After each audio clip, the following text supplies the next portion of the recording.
আসসালামু আলাইকুম ছোট্ট বন্ধুরা, সব ঠিক আছে?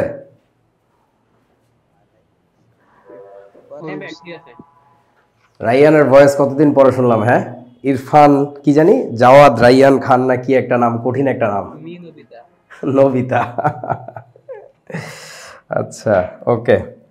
সো যারা আমাদের সাথে ফেজ 3-তে আজকে প্রথম আছো তাদের সবাইকে স্বাগত জানাচ্ছি, আর পুরাতনরা তো স্বাগত জানবাই। সো আজকে আমাদের থার্মোকেমিস্ট্রি দিয়ে শুরু, কেমিক্যাল চেঞ্জেস চ্যাপ্টারে।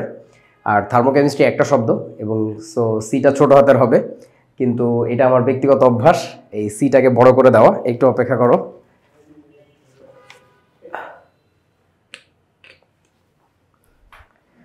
ওকে, সো লাইট মনে হয় আর একটু বেটার নাকি? একটা লাইট জ্বালানোর কথা ভুলে গেছিলাম। ওকে, সো আজকে আমাদের লেকচার নাম্বার 1।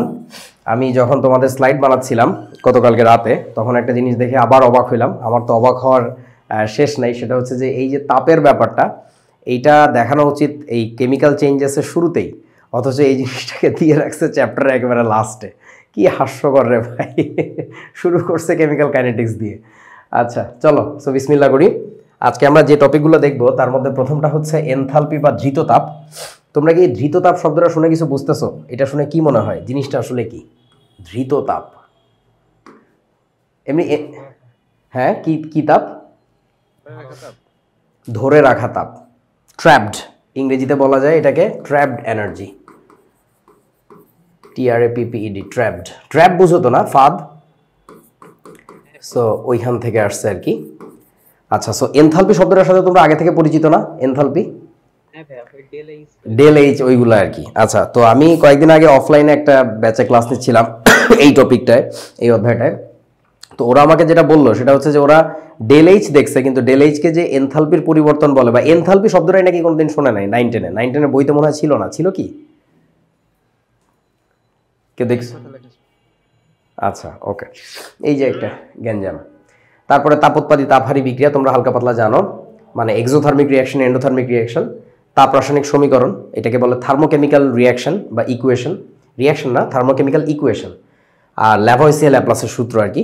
তোমরা কি ল্যাভয়েসিয়ার নাম তো শুনছো? আধুনিক রসায়নের জনক বলা হয় ল্যাভয়েসিয়া। ল্যাপ্লাসের নাম মনে হয় শোনো নাই। যদি কেউ ইঞ্জিনিয়ারিং পড়ো তাহলে ল্যাপ্লাস ট্রান্সফরমেশন বলে একটা বিশেষ ধরনের গণিত করবা। হ্যাঁ, ল্যাপ্লাস ট্রান্সফরমেশন নাই, জাস্ট ল্যাপ্লাস নামে একজন বিজ্ঞানীর নাম আছে আর কি। তো এই ল্যাপ্লাস ট্রান্সফরমেশন কি তোমরা পারো? কেউ নাম শুনছো ল্যাপ্লাস ট্রান্সফরমেশন? আচ্ছা, ইমন চন্দ্র শুনেছো? ওকে, চলো পড়াশোনা শুরু করি। সো প্রথম যে টপিকটা এনথালপি, এটা নিয়ে একটু আলোচনা করতে গেলে তোমাদের কাছে একটু ঘোলাটে মনে হবে, ডোন্ট ওয়ারি। ফিজিক্সের ক্ষেত্রেও ব্যাপারগুলো মনে হয় সত্যি। যেমন ধরো, তোমাকে যদি আমি ভরের কথা বলি, যে ভর জিনিসটা কি বা চার্জ জিনিসটা কি, যেটাকে তোমরা খুবই সিম্পলি চিন্তা করো যে ভাই একটা পদার্থের মধ্যে যে কি জানি, একটা বস্তুর মধ্যে যে পরিমাণের পদার্থ থাকে নাকি, তাকে ভর বলে। বাট অ্যাকচুয়ালি ভরের সংজ্ঞা কিন্তু কি, ভরের পদার্থের ভরকে ঘনত্ব বলে, মানে কি? হ্যাঁ, আমি ভরের সংজ্ঞায় কি ঘনত্ব আসতো কিভাবে, কেমনে? ভরের সংজ্ঞা তোমরা কি শিখছিলা ছোটবেলায়, যে কি জানি কোনো একটা পদার্থের মধ্যে বস্তুর পরিমাণ না কি একটা বলতো না? আচ্ছা, ওই কি কি আগডুম বাগডুম জানি বলতো আর কি। তো এইগুলো সবই আসলে ভেগ কথাবার্তা। তোমাদের সাথে যদি কোনো ভাইয়া ফিজিক্স নিয়ে আলোচনা করে, বা মুকিতের ক্লাস আছে তোমাদের আজকে, আজকে না অন্য কোনো একদিন, গল্পে গল্পে জিজ্ঞাসা করে যে ভাই পরীক্ষায় পাশ করানোর জন্য না ভর জিনিসটা আসলে কি, দেখবা যে ও তোমার কাছে হাত পায়ে ধরে মাপ চাবে, ভাই এইসবের আলোচনায় যাইস না। এই যে মৌলিক যে সংজ্ঞাগুলা, এগুলো মারাত্মক জটিল হয়। মানে আমি তোমাদের সাথে একদিন আলোচনা করতে পারি আমার পার্সপেক্টিভ থেকে, ফিজিক্সের না। মানে দেখবা যে আসলে এই জিনিসগুলো খুবই weird, and we human beings actually don't know what is that. So একইভাবে ডেল এইচ দিয়ে তুমি যে বিক্রিয়ার পাশে একটা জিনিস লিখে অঙ্ক করে ফেলতেছো, প্রশ্নের উত্তর করে ফেলতেছো, that is very easy to do that way. But যদি আসলেই সংজ্ঞা শিখতে যাও এনথালপি জিনিসটা কি আদৌ, ট্রাস্ট মি, এটা অনেক জটিল। সো একটু প্রথমে জটিল লাগবে, বাট জিনিস খুবই সহজ। তো সিস্টেমের অভ্যন্তরীণ শক্তির বৃদ্ধি কী পরিমাণে বাড়তেছে বা কমতেছে, এইসব জিনিস নিয়ে কাজ করার সময় আমরা একটা টার্ম ডিফাইন করছি, যেটাকে আমরা বলতেছি এনথালপি। যে শব্দটা গ্রিক একটা শব্দ থেকে আসছে, এনথালপিয়ান, অর্থাৎ to warm in. Warm in মানে বুঝছো তো, কোনো একটা কিছুকে গরম করা, উত্তপ্ত করা আর কি। তো জিনিসটা আসলে কি, ম্যাথমেটিক্যালি যদি ডিফাইন করতে চাই তাহলে কথাটাকে এইভাবে বলা যায় আমার মনে হয় আর কি, যে কোনো একটা বস্তুর মধ্যে যত রকমের শক্তি সম্ভব সমস্ত শক্তির সমাহারকে বলা হচ্ছে এনথালপি, ওই বস্তুটার এনথালপি।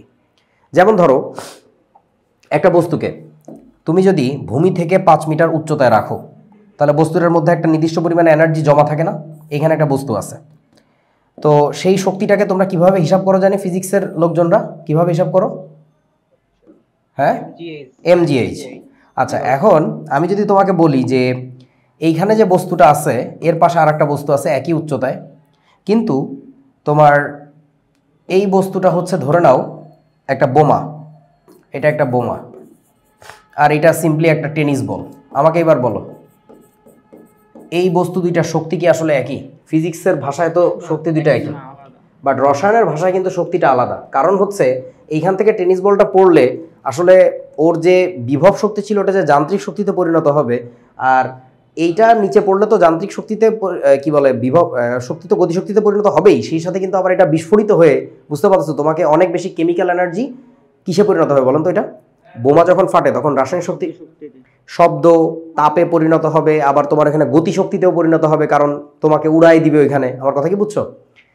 সো ব্যাপারটা হচ্ছে যে তাহলে আমাদের যেটা বলা লাগবে যে এই টেনিস বলের ক্ষেত্রে যে পরিমাণে এনথালপিটা ছিল, এই বোমার ক্ষেত্রে এনথালপি ছিল আরও বেশি। মানে এনথালপির আইডিয়াটা কি বুঝছো? একটা বস্তুর মধ্যে যত রকম এনার্জি হইতে পারে সব কিছুর সাম আপ করলে তুমি যেটা পাবা, তুমি আপাতত ধরে নাও ওইটা হচ্ছে এনথালপি। বুঝিয়াছো?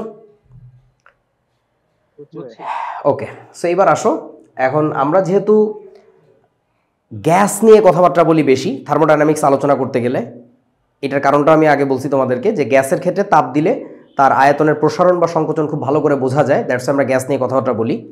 সো একটা গ্যাসাস সিস্টেমের ক্ষেত্রে তোমার এনথালপি ডিফাইন করা হচ্ছে এইভাবে। কিভাবে? ইউ বলতে বোঝানো হয়েছে হচ্ছে ইন্টারনাল এনার্জি, অর্থাৎ অভ্যন্তরীণ শক্তি।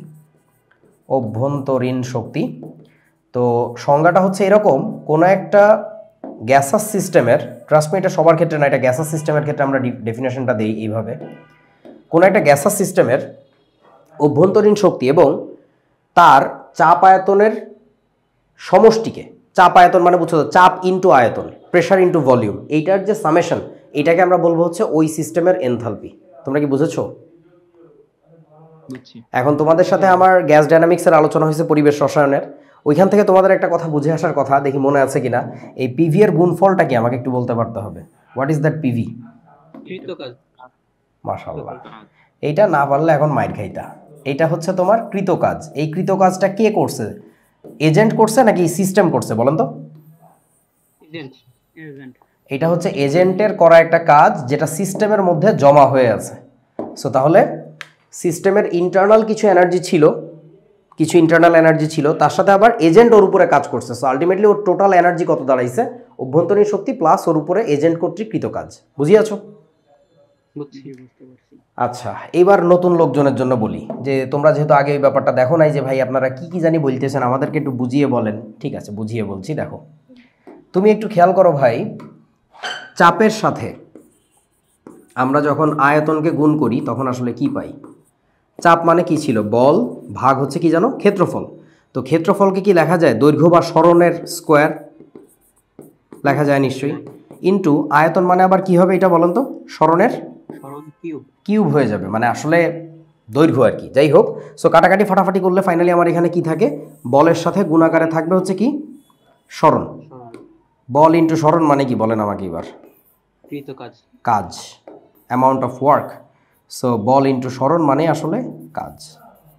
তাহলে চাপ আয়তনের গুণফল যে কথা, ওই সিস্টেমের মধ্যে সঞ্চিত শক্তি মানে ওর উপরে কাজ করার ফলে সঞ্চিত শক্তি আসলে একই কথা। বুঝেছো সবাই? তাহলে আবারও বলছি, কোনো একটা সিস্টেমের এনথালপি বলতে বোঝায় মানে স্থির চাপে আর কি, কনস্ট্যান্ট প্রেসারে। এই কথাটুকু না বললেও হয়, মাথার মধ্যে প্যাচ লাগবে, জাস্ট জেনে রাখো এটা কনস্ট্যান্ট প্রেসারে হিসাব করা হয় আর কি। এগুলো পরে জানতে পারবা, বিশেষ করে যখন তোমাদের তাপগতিবিদ্যার পড়া হবে ফিজিক্সে, তারপরে বুঝবা যে কেন কনস্ট্যান্ট প্রেসারটা লাগে এখানে। সো স্থির চাপে বা যে কোনো অবস্থায় ধরে নেওয়া আপাতত ওই সিস্টেমের ইন্টারনাল যে এনার্জি ছিল তার সাথে যোগ করে দিবা হচ্ছে ওই সিস্টেমের চাপ আয়তনের যে গুণফলটা, ওইটাকে যোগ করে দিতে হবে, তাইলে পাওয়া যাবে ওই সিস্টেমের এনথালপি কত। আর তোমাকে যদি কেউ বলে যে ভাই এত কথা জানি না, তুমি আমার বাংলায় বোঝাও এনথালপি কি, তুমি বলবা সম্মিলিতভাবে একটা সিস্টেমের যত রকমের এনার্জি হইতে পারে সব এনার্জির যে সামেশন তাকে আমরা এনথালপি বলবো। বোঝা নাই? বোঝা গেছে। ধন্যবাদ। বুঝছি ভাই। ওকে, এই নতুন যারা আছো তারা চাইলে কথা বলতে পারো, কোনো সমস্যা নেই। এমন না যে যারা কথা বলতেছে এরা টাকা বেশি দিছে তুমি টাকা কম দিছো, তা না। যে কেউই কথা বলতে পারো, no problem, we trust you. আমরা জানি তোমরা ক্লাসের মধ্যে ইনশাল্লাহ ডিস্টার্ব করবা না আর কি। ওকে, যার যখন প্রয়োজন হঠাৎ বলতেই পারো যে আমি তোকে একটা আয়ুব বাচ্চুর গান শোনাবো, তুই একটু চুপ থাক। ঠিক আছে, আমি চুপ করে যাব। ওকে, সো এনথালপি নিয়ে আরও 2-4টা কথাবার্তা। এটা নিয়ে কয়েকদিন আগে মনে হয় মুকিত তোমাদেরকে একটু বলছিল, তোমাদেরকে না কাদেরকে বলছিল জানি না, নাকি একটা ভিডিও বানাইছিল মনে হয় আলাদা করে, যে এনথালপি হচ্ছে একটা তাপগতীয় অপেক্ষক বা অবস্থা নির্ভর রাশি। এটাকে ইংরেজিতে বলা হচ্ছে state function. State function, not path function. আশা করি কথাটার মানে তোমরা বোঝো নাই। ওকে, ব্যাপারটা বোঝ ভাই। ঘটনা হচ্ছে একটা সিস্টেমের এনথালপি কত হবে বা কত আছে এটা আসলে ওর অবস্থার উপরে নির্ভর করে। অবস্থা নির্ভরক। ও কি অবস্থায় আছে, তা তরল, গ্যাস, কঠিন, কোন অবস্থায় আছে তার উপরে নির্ভর করে। কোন রাস্তা দিয়ে নিয়ে যে তারা ওইখানে গেছো তার উপরে ডিপেন্ড করে না। বোঝো নাই আমার কথা? আচ্ছা, তোমরা একটু ফিজিক্স দিয়ে এভাবে একটু চিন্তা করো। আমাকে একটু বলো তো, একটা বস্তু এখানে ছিল, এইখান থেকে তুমি তাকে এখানে নিয়ে গেছো, এখন কোন পথে নিয়ে যেতে পারো? বুঝতেই পারতেছো আমি কি বলতে চাচ্ছি। ফিজিক্সের সেই ছোটবেলার আলোচনা, সরল পথে যাইতে পারি, তাই না? তারপরে আমরা এই রকম ঢেউ খেলতে খেলতে যাইতে পারি, তারপরে আমরা আরো এইভাবে যাইতে পারি। তুমি যেখানেই যাও না কেন তোমার কৃত কাজ কি আসলে? একই নাকি আলাদা? একই না? তোমরা কি বুঝছো আমার কথা আসলে? তাহলে তুমি পদার্থটাকে কোন অবস্থা থেকে কোন অবস্থায় নিয়ে গেছো ওই অবস্থার উপরে নির্ভর করবে। এই জন্য আমরা বলি অবস্থা নির্ভরক। বাংলায় বললে এইভাবে দাঁড়ায়, অবস্থা নির্ভরক, মানে অবস্থার উপর নির্ভর করে কিন্তু পথ নির্ভরক কি বলেন তো? নয়। তোমরা কি এইবার বুঝছো? ইংরেজিতে যেটা বলে এই বাংলা হচ্ছে এটা। কেউ বোঝে না? সহজ জিনিস। মানে তুমি একটা পদার্থ প্রথমে তোমার কাছে যে অবস্থায় ছিল, ধরো ব্যাপারটা আর একটা বিক্রিয়া দিয়ে বোঝাই। হ্যাঁ, এই তো রসায়ন ক্লাসে বিক্রিয়া না হলে কেমন হয়। সোডিয়াম ছিল তোমার কাছে সলিড অবস্থায়, ক্লোরিন ছিল তোমার কাছে ধরো গ্যাস অবস্থায়। বিক্রিয়া করার পরে 2টা সোডিয়াম ক্লোরাইড তৈরি হয়েছে সলিড অবস্থায়, কথার কথা আর কি। সো Cl2 লেখা উচিত ছিল এখানে, যাই হোক। সো এখন ঘটনা হচ্ছে, তোমরা একটু আমাকে বলো যে এইখানে তুমি সলিড সোডিয়ামকে আলটিমেটলি সোডিয়াম ক্লোরাইডে কনভার্ট করতেছো। এই ঘটনা তোমাদেরকে দেখাবো এই অধ্যায়েরই আলোচ্য বিষয়। এক ধাপেও করে ফেলা যায়, চাইলে অনেক নাটক কাহিনী করে করে করে করে আলটিমেটলি সোডিয়াম ক্লোরাইড সলিড অবস্থায় যাওয়া যায়। যেখানেই যাও না কেন তোমার যে এনথালপির পরিবর্তন হয়েছে বা এনথালপি যতটুকু জমা হয়েছে বা তার হ্রাস হয়েছে, যেটাই হোক ভাইরে, এই পুরা জিনিসগুলো কনস্ট্যান্ট। যদি তুমি সলিড অবস্থা থেকে ওই সলিডে যাও, যদি তুমি ধরো গ্যাস অবস্থা থেকে ওইখানে সলিডে গেছো, তাইলে কিন্তু আবার ডিফারেন্ট হবে। অবস্থার উপর ডিপেন্ড করে, কোন পথে নিয়ে গেছো তার উপর ডিপেন্ড করে না। বুঝেছো? ওকে, ঠিক আছে। আমার হাতের লেখা একটু কেমন জানি হয়ে গেছে। অবস্থা নির্ভরক, পথ নির্ভরক নয়। ফিজিক্সে এটাকে বলা হচ্ছে that's a state function, not a path function. কোন পথে গেছো তার উপর নির্ভর করে না, স্টেট অবস্থার উপর নির্ভর করে। সো কথাগুলো কি বলছে? এনথালপি একটি তাপগতীয় অপেক্ষক বা অবস্থা নির্ভর রাশি, মানে বুঝছো তো, ওর উপর ডিপেন্ড করে। অর্থাৎ এর মান বস্তুর ভৌত অবস্থা, তাপমাত্রা ও চাপের মানের উপর নির্ভর করে, কিন্তু এর মানের পরিবর্তনের ধারা, মানে কতখানি চেঞ্জ হয়েছে বা পথে পরিবর্তনের ধারা বা পথের উপর নির্ভর করে না। বুঝতে পারছিস কি? প্রকৃতপক্ষে কোনো রাসায়নিক বিক্রিয়ার তাপ পরিবর্তনকে ডেল এইচ দ্বারা প্রকাশ করা হয়। ওই যে মানে যে চেঞ্জটা আসছে আমাদের, ওটাকে আমরা ডেল এইচ দিয়ে প্রকাশ করবো আর কি। ওকে, এবার আসেন এনথালপির পরিবর্তনের আর একটা নাম মানে কি, মানে অপেক্ষক মানে কি? ফাংশনের বাংলা হচ্ছে অপেক্ষক। তোমরা পড়ছো মনে হয় ফিজিক্সে যে ওই যে এই যে তোমাদেরকে ডিফারেন্সিয়েশন শেখানোর সময় কি বলছিল যে এটা একটা গাণিতিক অপারেটর বা অপেক্ষক, এরকম কি বলছিল? ওইটা আর কি। আচ্ছা আচ্ছা, ওকে, ঠিক আছে। বাংলায় কি আর বলবো, আমাদের স্যাররা খুব ক্রিয়েটিভ, যখন যেটা মন চায় এটা বাংলা বানায় ফেলে আর কি। হ্যাঁ বলো, কে কি বলতে গেছিলা? ভাই এখানে অবস্থা নির্ভর বলতে প্রথম অবস্থাটা নাকি শেষের অবস্থাটা বলছে? Beautiful question. দোনোটা। তুই কোথা থেকে কোথায় গেছিস পুরাটার উপরে ডিপেন্ড করে, কিন্তু মাঝখানে যে কই কই ছিল তার উপরে ডিপেন্ড করে না। ইনিশিয়ালটা দেখবা, ফাইনালটা দেখবা। আমার কথা কি বুঝেছো? এটাকে আরো ডেঞ্জারাসলি বুঝবো আগামী ক্লাসের একেবারে শুরুতে ইনশাল্লাহ, হেসের সূত্র যখন পড়বো, যে ইনিশিয়ালি কই ছিলাম আর ফাইনালি কই আসছি, মাঝখানে কি তোমার হালুয়া অবস্থা ছিল নাকি টাইট অবস্থা ছিল না তরল অবস্থা ছিল, তার উপর কিছু ডিপেন্ড করে না। Initial and final. ওই যে তুমি দেখো না, তুমি ইনিশিয়ালি এখানে ছিলা, ফাইনালি এখানে গেছো, কোন পথে গেছো কে জানে, বুঝো নাই? তুমি এখানে সোজা পথে যাইতে পারো, সিরাতাল মুস্তাকিম, অথবা তুমি ওই যে কি বলে কমলায় নৃত্য করে থমকিয়া থমকিয়া করতে পারো, যেটাই করো আলটিমেটলি তোমার এনথালপি চেঞ্জ একই দাঁড়াবে আর কি। বুঝিয়াছো? বুঝতে পারছি। এই লাল রংটা কি দেখা যায়? হ্যাঁ দেখা যাচ্ছে। ওকে ওকে, আসো এবার এনথালপির যে পরিবর্তন, কোন একটা বিক্রিয়ার কারণে যে এনথালপির চেঞ্জ আসে, ওটার আরেকটা নাম হচ্ছে বিক্রিয়া তাপ। কি বলবো আমরা এটাকে? বিক্রিয়া তাপ। ইংরেজিতে এটাকে বলে হিট অফ রিয়াকশন। বিক্রিয়া তাপের ইংরেজিটা লিখে দেই, এটাকে বলে হচ্ছে হিট। ভাই এনথালপির বাংলাটা কি?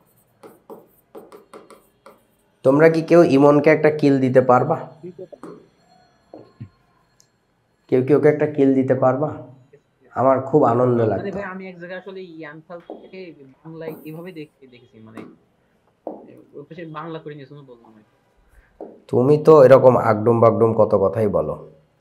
এটাকে নর্মালি বাংলা এভাবে বানান করে লিখে দেয়, বাট এর আসল বাংলাটা নর্মালি চর্চা করা হয় না, ধৃত তাপ বলে এটাকে বাংলায়। এনিওয়ে, সো এনথালপির পরিবর্তন বা বিক্রিয়া তাপ বলতে আমরা কি বুঝি? কোনো বিক্রিয়ার সমতাযুক্ত সমীকরণে, মানে রিয়াকশনটা ব্যালান্স করতে হবে, কিন্তু সমতা করতে হবে।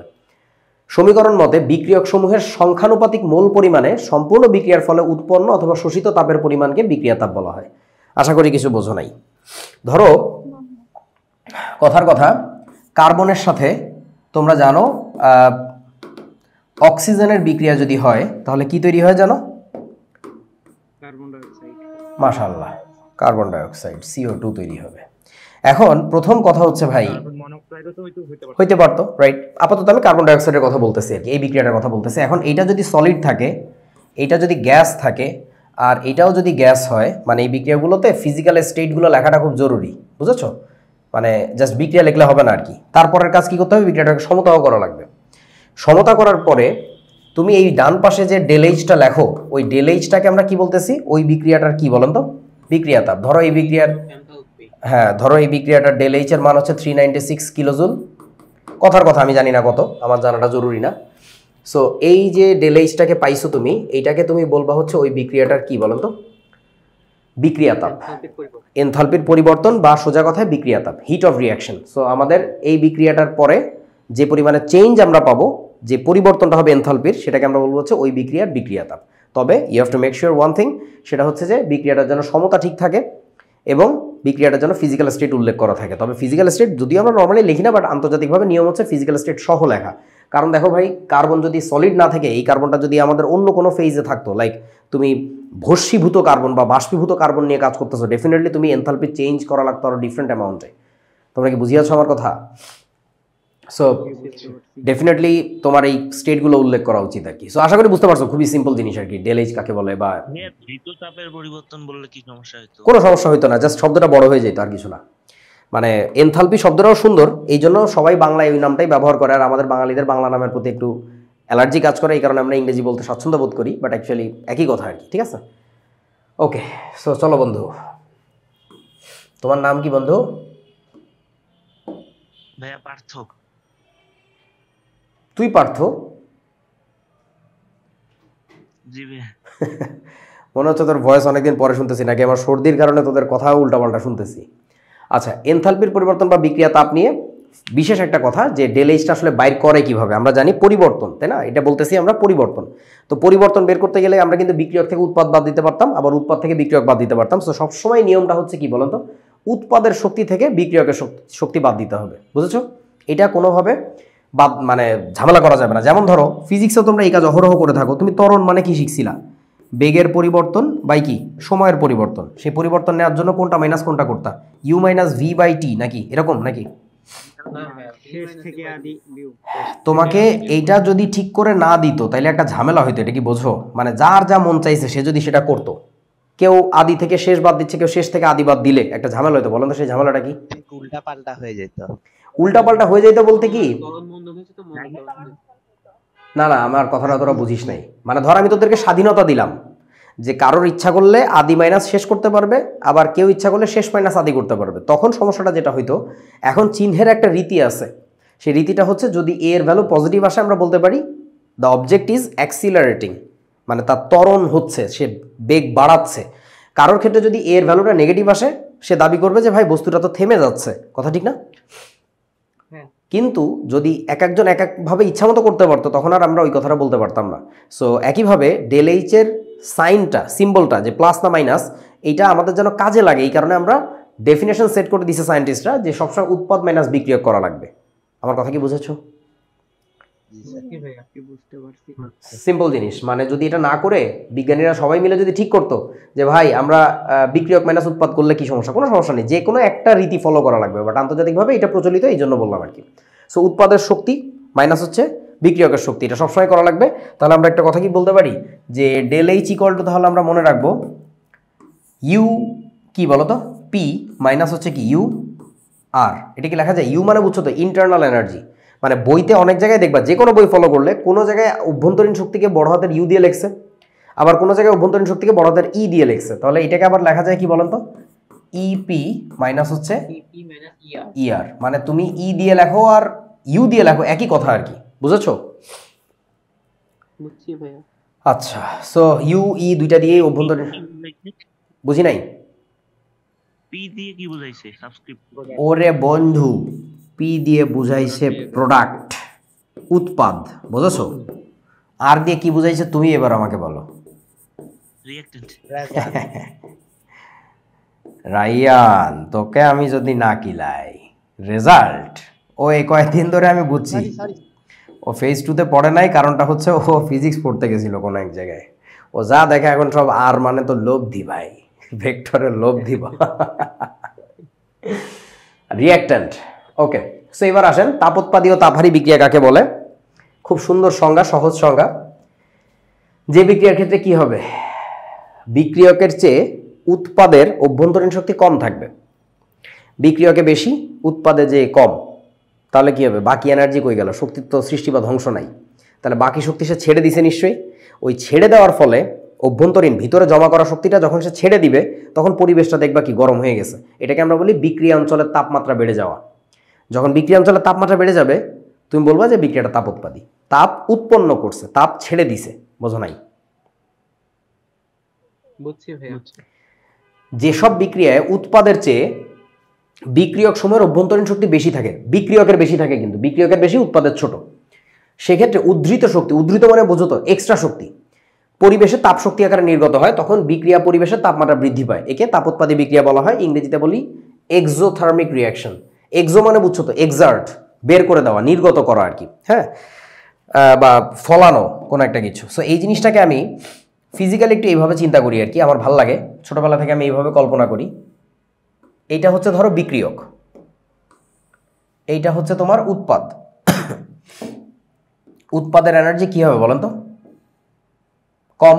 কম হবে। এই যে কম হইল, তাইলে বাবারে ওর বাকি এনার্জি কোথায় গেল বলো? মানে এভাবে একটু ভেবে দেখো, বেশি। এই বস্তুটার ভিতরে যদি থাকে তো আমরা বলতে পারি না যে দেখেন তো এইটুকু এনার্জি মিসিং, দেখতে পাচ্ছ এইটুকু এনার্জি তোমার কিন্তু এখানে নাই হয়ে গেছে, এই যে বাইরে যেটা আমার হ্যাচ লাইন দেওয়া, ওই পাশে গিয়ে হ্যাঁ, এই এনার্জিটুকু আমার কই গেল, কনে গেল, পরিবেশে ছেড়ে দিয়েছে। পরিবেশে ছেড়ে দিয়েছে। এই যে এই এনার্জিটুকু গিজি গিজি গিজি গিজি এটাকে সে এনার্জি আকারে ছেড়ে দিছে। তো এই জিনিসটাকে আমরা কি বলতেছি বলো তো, শক্তি, তাপ শক্তি আকারে দেখতে পারবো। তোমরা কি বুঝিয়াছো আমার কথা? এই তাপ শক্তিটাকে আমরা বলবো এই বিক্রিয়ার একটা প্রোডাক্ট, রিয়াকশন করে উৎপন্ন করছে। সো এইটা খুব গুরুত্বপূর্ণ একটা এমসিকিউ প্রশ্ন যে তোমার তাপোৎপাদী বিক্রিয়ায় তাপ শক্তি একটি কি উৎপাদ। ওই বিক্রিয়াটার একটা প্রোডাক্ট হচ্ছে তাপশক্তি। ঠিক আছে? আচ্ছা, ঠিক আছে ভাই। এই যে সাইজ দিয়ে কি আঁকছি আমি কিন্তু বোঝাই নাই যে পদার্থ মানে বিক্রিয়কটা বড় উৎপাদ ছোট, মানে এই সাইজ দিয়ে আমি বুঝাইছি তাদের শক্তি কত। বুঝছিস কি বাবা? বুঝতে পারছি। ধরে নেওয়া গেল ধরো ইমন বেশি মেধাবী, প্রচণ্ড মেধাবী, শ্বেতাব একটু কম মেধাবী। এখন এইটা হওয়া সত্ত্বেও তাহলে আমি লিখলাম হচ্ছে এরকম, ইমন ইজ লেস দ্যান শ্বেতাব। তাহলে বলো তো আমি কিসের কথা লিখছি? এটা কি মেধার কথা লিখছি? এটা তো অন্য কিছুর কথা লিখছি। এটা লিখছি হয়তো বা তাদের ফিজিক্যাল উচ্চতা বা ভর, বুঝতে পারছিস তো, আয়তন, কিছু একটার কথা লিখছি। সো আমি কিসের প্রসঙ্গে আলোচনা করছি সেটা বুঝতে হবে আর কি। ওকে, এবার আসো তাপহারী বিক্রিয়া তাহলে কাকে বলবো? এই ঘটনার উল্টা ঘটবে, অর্থাৎ এবার বিক্রিয়কের শক্তি কি থাকবে বলো তো? কম।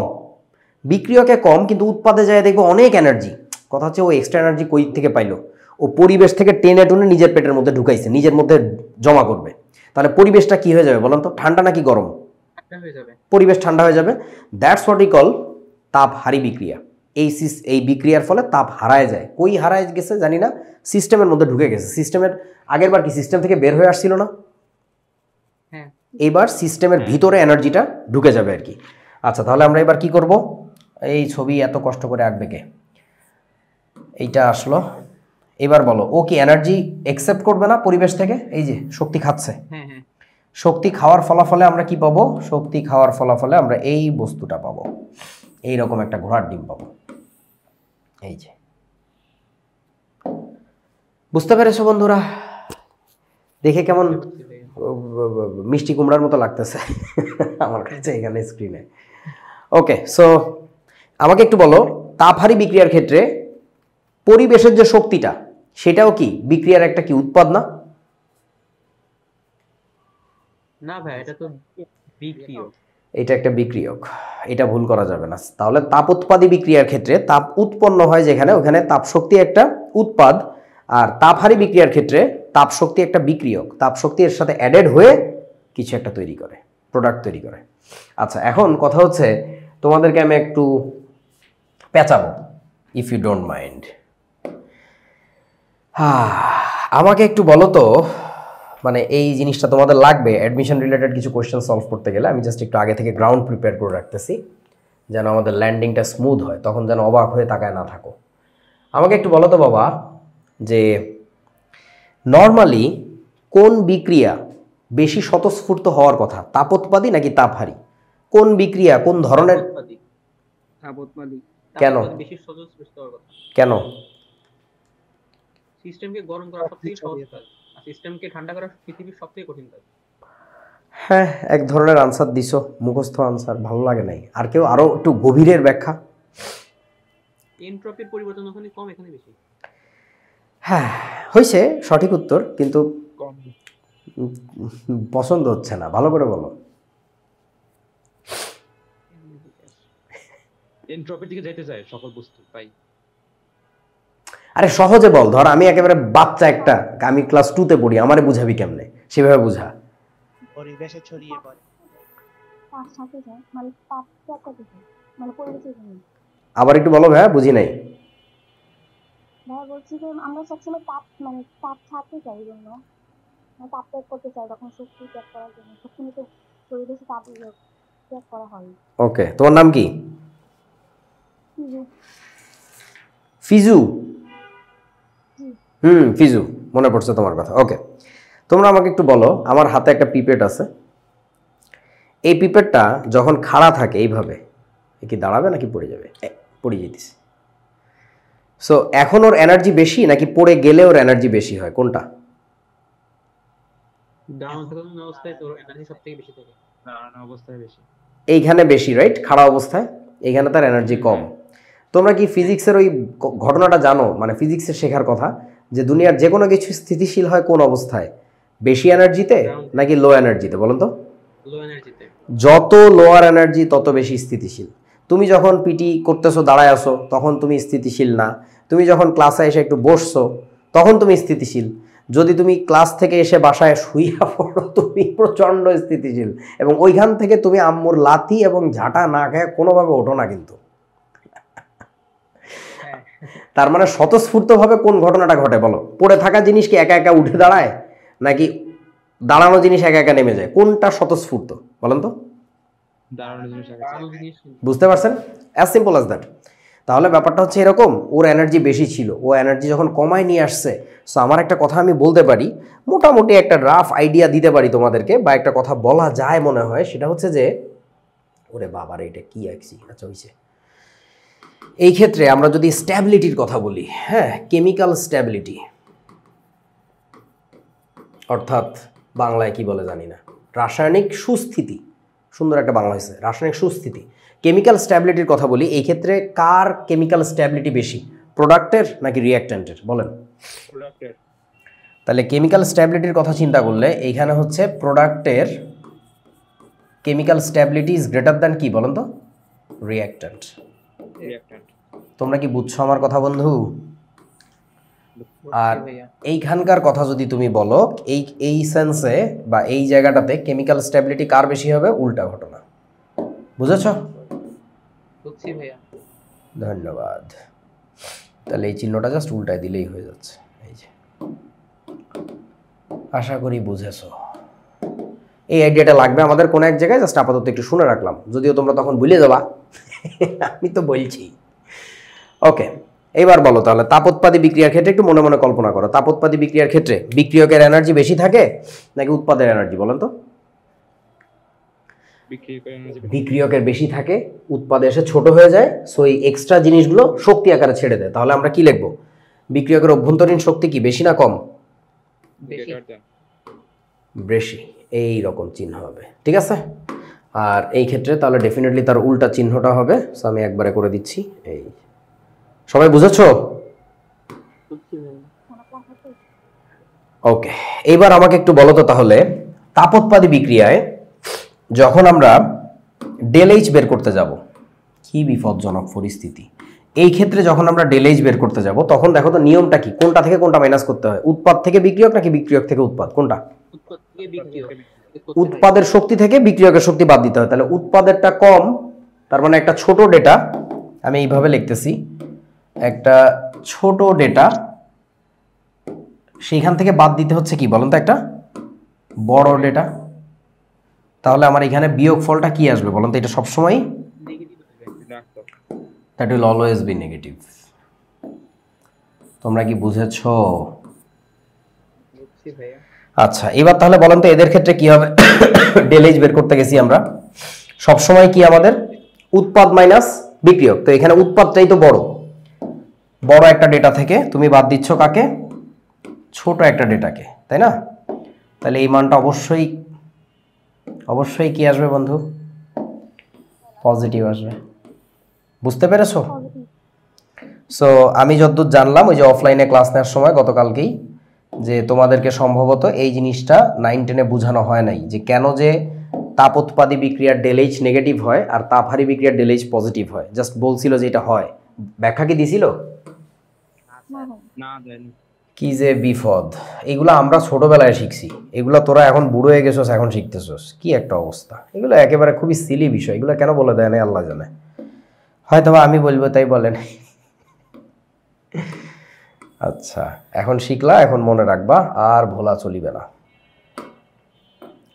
বঙ্গবন্ধুর ইতিহাস পড়ছি। আমাদের দুইটা জোকার আছে, একটা হচ্ছে ইমন আর একটা হচ্ছে যে রাইয়ান। অনেকদিন রাইয়ানের জোক আমরা শুনতে পারি নাই ফেজ 2-তে, এখন আবার শুনতেছি। ওকে, তোরা কি এই বাক্সগুলার মানে বুঝবি তো? আমি বাক্স দিয়ে বুঝাই হচ্ছে এনার্জির পরিমাণ আর কি, ঠিক আছে, বড় এনার্জি ছোট এনার্জি এরকম আর কি। ওকে চলো, এবার এই যে গোল্লা গোল্লা বাক্স বাক্স আঁকা আছে আর কি, তোমাদের যে পাওয়ার বুকটা দেওয়া হবে ওইখানেও দেখবে যে এরকমই ছবি আঁকা। তাহলে বলেন তো এটা কি আমাদের বিক্রিয়ক। সো বিক্রিয়ক ধরে নিলাম আমরা হচ্ছে এ নামক একটা বিক্রিয়ক ছিল, সেটা এসে বিতে পরিণত হয়েছে। তাহলে বলো তো এটা কি, এটা কি, এই ঝকমক এটা কি? এটা হচ্ছে তোমার শক্তি। এইখানে আমরা এবার শক্তি না লিখে আমি এবার একটা বিশেষ জিনিস লিখতে চাচ্ছি। কি লিখতে চাচ্ছি জানিস? এইটা আসলে লিখবো হচ্ছে আমি ডেলএইচ। ওই শক্তিটাকেই তো আমরা ডেলএইচ বলি, বুঝছিস কি তোরা? আচ্ছা, সো তাইলে এবার একটা ব্যাপার বোঝো, সেই ঘটনাটা হইলো এই বিক্রিয়াটাকে না কয়েকভাবে লেখা যায়। আচ্ছা আমি পরে লিখি আর কি, এইটা একটু দেখায় আসি। এই তাপহারি কই গেল? ডিসিয়াম ওটা ডিলিট হয়ে গেছে। আচ্ছা এখানে অ্যাড করে দিব না, সমস্যা নেই। আচ্ছা ওকে, সো এই কথাটা একটু মাথায় রাখবেন যে কোনো একটা বিক্রিয়ার তাপোৎপাদী নাকি তাপহারী, সেই জিনিসটা আসলে আমরা কি দেখে বুঝি বলো তো? বিক্রিয়ক উৎপাদ দেখে বুঝবো না, সবসময় বোঝার নিয়ম হচ্ছে পাত্রের কি অবস্থা, বিক্রিয়া অঞ্চলের কি অবস্থা। তোমরা কি আমার কথাটা বুঝছো? বুঝছি। আমাকে একটু বলো তো, তুমি যখন পানিতে চিনি গোলাও বা পানিতে গ্লুকোজ গোলাও তখন বলো তো কি বিক্রিয়া দেখতে পাও, তাপোৎপাদী নাকি তাপহারী, কোনটা? হারি। তাপ পানিতে চিনি বলেন। তাপহারী। গ্লাস ঠান্ডা হয়ে যায়, দেখবা গ্লাস ঠান্ডা হয়ে যায়, তাহলে এটাকে আমরা কি বলবো? তাপহারী। তুমি যদি চিনি গোলায় টের না পাও, তুমি একটা কাজ করতে পারো, গ্লুকোজ গোলাইতে পারো। আম্মুরা যে গ্লুকোজ তোমাদের গরমকালে বানায় দেয়, যে খা শক্তি পাবি আর কি, ওই গ্লুকোজ গোলাইলে দেখবা গ্লাস ঠান্ডা হয়ে যায়। আচ্ছা এবার বলো, পানিতে যদি তুমি চুন দাও, দেখছো কেউ? ওই রং মিস্ত্রিরা দেয় অনেক সময়, পানিতে যখন চুন দিবা তখন বলেন ওটা কি বিক্রিয়া হইতে দেখা যায়? ওই সময় তোমরা দেখবা যে মিস্ত্রিরা চুন ঢেলে দিয়েই দৌড় দিয়ে চলে যায়, বলে যদি তাকায়ও না, ছুটে ফুটে যদি এক ফোঁটা আসে গরম চুন তোমার চোখে, চোখ কানা ডান। সো আবারও বলছি, কোন একটা বিক্রিয়া তাপোৎপাদী নাকি তাপহারী বাস্তবে এটা বোঝে কিভাবে? সিম্পলি রিয়াকশন যে এনভায়রনমেন্ট, ওইখানে টেম্পারেচার যদি বেড়ে যায় তাহলে আমরা বলবো তাপোৎপাদী, আর যদি ঠান্ডা হয়ে যায় তাহলে বলবো তাপহারী। বুঝতে পেরেছো? ধন্যবাদ। চলো আচ্ছা এবার আসো তাপহারী বিক্রিয়ার এনথালপির। এই যে এটা, এই স্লাইডটা এখানে যাওয়ার কথা, সরি একটু এলোমেলো হয়ে গেছে, তাই তো বলি এটা খুঁজে পাচ্ছিলাম না। এবং এইখানে যেমন একটা ছবি আছে, এখানকার ছবি আছে, ছবিটা ডিলিট হয়ে গেছে। আচ্ছা করে দিচ্ছি পরে আর কি। তোরা কি বুঝতে পারবি তো এখানে কি করা লাগবে বলো তো? ওই যে সেই ছোট বাক্স থেকে কি করব, বড় বাক্স করব, সাথে এনার্জি অ্যাড করব, পারবি তো নাকি? ওকে, মূল আলোচনা করি। এবার আসো, যেহেতু বিক্রিয়া তাপ শিখছি আমরা, এবার কঠিন কঠিন কথাবার্তা বলবো, এবং যে কথাগুলো মূলত তোমাদের সরাসরি পরীক্ষায় লাগবে সেই কথাবার্তা বলি আর কি। চলো, কোন একটা বিক্রিয়া হইলে যে তাপ পাই মানে বুঝছো তো, তাপের পরিবর্তনটা পাই। তাপ শোষিতও হইতে পারে, তাপ নির্গতও হইতে পারে, সেই তাপটাকে আমরা কি বলি? ওই বিক্রিয়ার বিক্রিয়া তাপ। মনে পড়ে? এই বিক্রিয়া তাপ কত প্রকার হইতে পারে? এই যে দেখো, এই যে দেখো, এবং শুধু এই কয়টাই না আব্বা, এর বাইরে আরো আছে। এবং প্রত্যেকটার সংজ্ঞা একই রকম। এইটা সবচেয়ে ইন্টারেস্টিং ফ্যাক্ট। যদি তুমি জাস্ট দুইটা সংজ্ঞা মনোযোগ দিয়ে শেখো, আমাকে যে বড় ভাই শিখাইছিল, উনি আমাকে মনোযোগ দিয়ে দুইটা সংজ্ঞা শিখাইছে পুরো একদিন ধরে। ওই সংজ্ঞা দুইটা যদি শেখা যায় তাহলে বাকিগুলো পড়তে গেলে তোমার নিজেরই বোঝার কথা যে ভাই তুই থাম, তোর আর কথা কইতে হবে না, আমি বুঝছি, সবগুলার কাহিনী একই রকম। তো আমাকে কোন কোন সংজ্ঞা শেখানো হয়েছিল? আমাকে শেখানো হয়েছিল গঠন তাপ আর হচ্ছে দহন তাপ। এই যে এই দুইটার ডেফিনেশন, এই দুইটার সংজ্ঞা যদি তুমি একটু মনোযোগ দিয়ে শোনো বা শিখতে পারো, আয়ত্ত করতে পারো, রপ্ত করতে পারো, ট্রাস্ট মি, এর একটা সংজ্ঞাও তোমার শেখানো লাগবে না। আর যদি কোনো আহাম্মক গান্ডু গাধা এমন হয়ে থাকো যে ভাই তুমি ওই দুইটা মুখস্থ করছো, তাহলে congratulations, get ready for cramming all those things. হ্যাঁ, সব মুখস্থ করা লাগবে আর কি। ওকে, সো নামগুলোর মধ্যে কোনটা তোমাদের পরিচিত লাগতেছে? দেখো তো কোন নামটা তোমরা শুনছো আগে? প্রশমন তাপের কথা মনে হয় 9-10 একটু শুনছিলা নাকি?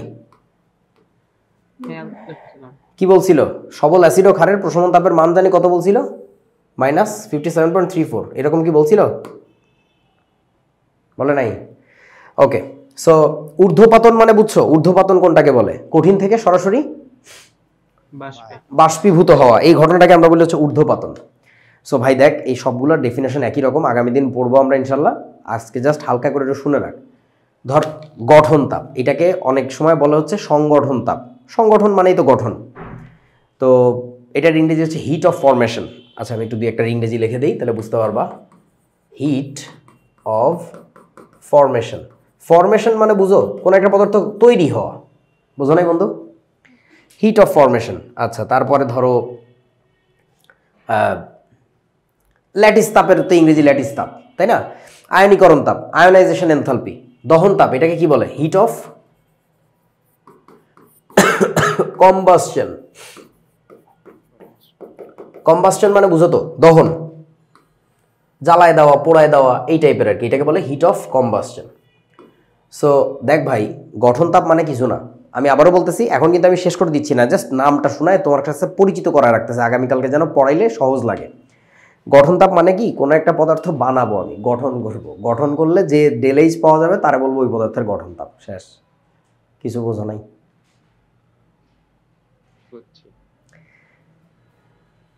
জারণ তাপ, কোন পদার্থকে কি করব বলতো বাবা? অক্সিডেশন। জারণ করব, জারণ করলে যে ডেল এইচ পাই তারে বলে ওই পদার্থের জারণ তাপ। বুঝতে পারছো? ডেফিনেশনগুলো একই রকম না? বলেন তো দহন তাপের সংখ্যা কেমন হবে? অক্সিজেনে পোড়াবো। পোড়াই দিব। এখন পোড়াইতে গেলে তখন আবার একটু ভদ্রতা করা লাগবে, যে তুমি বললো না যে কেরোসিন ঢালি পোড়াইতে। কি দিয়ে পোড়াবো বলো? দহনের অক্সিজেন দিয়ে পোড়াবো, মানে দহনের যে কেমিক্যাল ডেফিনেশন ওইটা কাজ করা লাগবে আর কি। তো এই মানে এটা সহজ জিনিস। ইন্টিগ্রাল তাপটা একটু ডিফারেন্ট, মানে ওই দ্রবণ তাপের সাথে রিলেটেড। এটা তোমাদের বইতে আমি খুঁজে পাইনি, আমাদের আমলের বইতে ছিল, তাই নিয়ে আসছি দেখাবো বলে। আচ্ছা, তারপরে ধরো যে বিজারণ তাপ, বিজারণ করলে যে তাপ হবে, বিজারণ করব কি দিয়ে বলো তো? স্ট্যান্ডার্ড ডেফিনেশন কি হওয়া উচিত? বিজারণ তো যে কোনো কিছু দিয়েই করা যায়, আমরা শিখছি না কয়েকদিন আগে জারণ বিজারণ। বিজারণ তো যে কোনো ধনাত্মক প্রজাতির সংযোজন মানেই বিজারণ, কিন্তু এখানে বিজারণ বলতে কোনটাকে করতে হবে বলেন তো? হাইড্রোজেন দিয়ে। জারণ তাপের ক্ষেত্রে কারে দিয়ে করব? হ্যাঁ, জারণের ক্ষেত্রে কাকে দিয়ে করব? অক্সিজেন দিয়ে করব। এবার তাহলে একটু বুঝে রাখো বাবা, একটু বুঝে রাখো, জারণ তাপ আর দহন তাপ কিন্তু একই না। দহন তাপেও তোমাকে অক্সিজেনের সাথে বিক্রিয়া দেওয়া লাগবে, আর এখানে কিন্তু অক্সিজেনের সাথে বিক্রিয়া দেওয়া লাগছে, বাট দুইটা জিনিস কিন্তু আলাদা।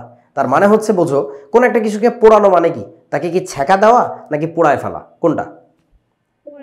পুরো একদম সুরমার করে দিলে যেটা হয়, অক্সিজেন দিই, তাকে আমরা বলবো ওর দহন তাপ, পোড়ায় ফেলছি, একদম মেস মারি দিছি।